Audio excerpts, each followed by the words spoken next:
तो देखिए मेरे पास आज बजाज पल्सर 125 BS6 वाला वर्जन है।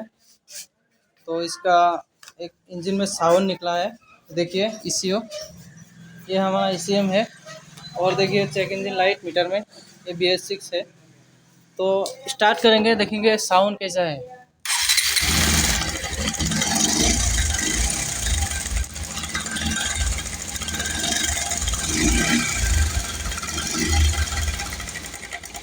तो आप लोगों ने देखा इंजन का साउंड अच्छा नहीं है, थोड़ा सा साउंड निकला है। तो हम अभी इंजन को ओपन करेंगे, पहले हेड को ओपन करेंगे, देखेंगे हमारा क्या हुआ। टाइमिंग सेन ख़राब हो गया लगता है। तो चलिए ओपन कर लेता हूँ, ये सारे बोल्ट ओपन कर लेता हूँ। तो चलिए अभी हेड को खोल लिया, हेड कवर को खोल लिया। अभी क्या करेंगे, टाइमिंग सेन निकालेंगे। टाइमिंग सेन ख़राब है हमारा, तो टाइमिंग सेन चेंज करेंगे। तो देखिए क्लच को ओपन करना पड़ेगा टाइमिंग चेन को चेंज करने के लिए। तो अभी क्लच को ओपन कर लेता हूँ, फिर आप लोगों को दिखाता हूँ।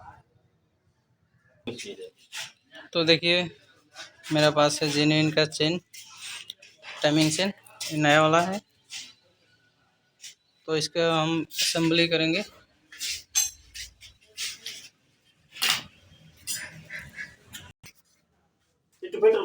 तो फाइनली क्लच को फिटिंग कर दिया। अभी इसको लगाएंगे क्लच हंडी को, फिर टाइमिंग चेन लगाएंगे। टाइमिंग चेन तो लगा दिया, कैमशाफ्ट लगाएंगे। तो चलिए लगा के आप लोगों को देखा। तो फाइनली दोस्तों हम टाइमिंग चेन को लगा दिया। देखिए यहाँ पे जो एक मार्क का निशान है, एक टाइमिंग है, और यहाँ पे एक टाइमिंग होता है जो कि अंदर में है, वो हम आप लोगों को देखा नहीं पाएंगे। इसी तरह से लेवल होना चाहिए, लेवल रहता है इस तरह से। तो अभी ऊपर में दिखाएंगे टाइमिंग कैसे लगाना है। देखिए ऊपर में जो है टी मार्क ऊपर में रहना चाहिए, और दो काट है, दो साइड में काट, एक ए साइड और एक ए साइड, दोनों लेवल में होना चाहिए।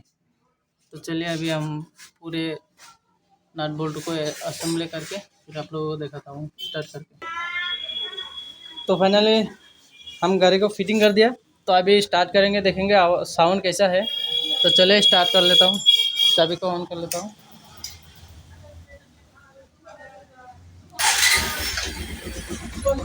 देखिए बिल्कुल नया साउंड हो गया हमारा गाड़ी का बिल्कुल नया साउंड हो गया।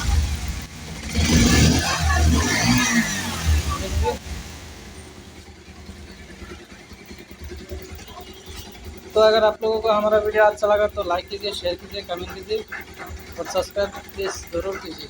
Thank you very much, all the best.